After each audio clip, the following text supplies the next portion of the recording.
Alors oui, j'ai lu 5 semaines en ballon. Je l'ai reparcouru rapidement d'ailleurs avant d'écrire l'Ultramonde. Mais je dois avouer que je l'ai choisi pour une raison, enfin pour deux raisons particulières. Une parce que ça collait au niveau des dates, c'est-à-dire que Jules Verne avait écrit en 1863 au moment où se déroule le début de l'action. Par exemple, j'aurais pas pu parler de 20 milieux sous les mers qui a été écrit en 1800, achevé en 1870. Donc je ne pouvais pas parler de ce livre comme étant une source de référence pour Mathilde, par exemple.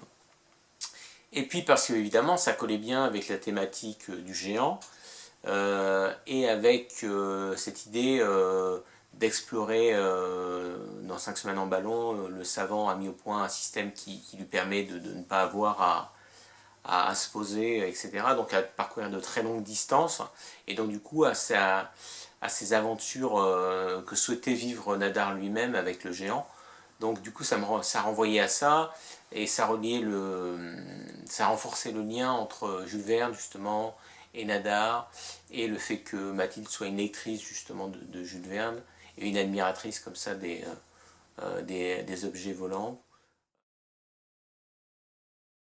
Alors comme je l'ai déjà expliqué tout à l'heure je crois assez précisément, hein, certains écrivains se mettent à écrire spontanément, comme ça ils ont une idée, ils partent à l'aventure un petit peu. Je connais même euh, quelqu'un qui est écrivain et qui écrit 5 romans en même temps, qui a 5 idées, et puis elle écrit ses livres un petit peu comme ils viennent.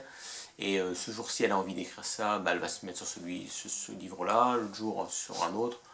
Comme ça lui permet de ne pas s'ennuyer, elle ne sait pas elle-même trop où elle va.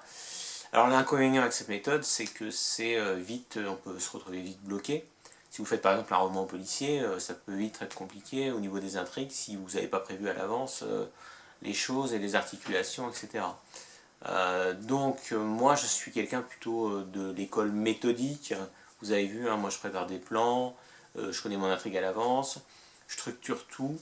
Après, ce qui ne m'empêche pas parfois, dans le roman, de me permettre des libertés, ou plutôt que les personnages prennent eux-mêmes des libertés, puisque souvent, quand on est en train d'écrire, tout d'un coup, quand vous écrivez, spontanément, un personnage, il se met à faire quelque chose que vous attendiez pas à ce qu'il fasse.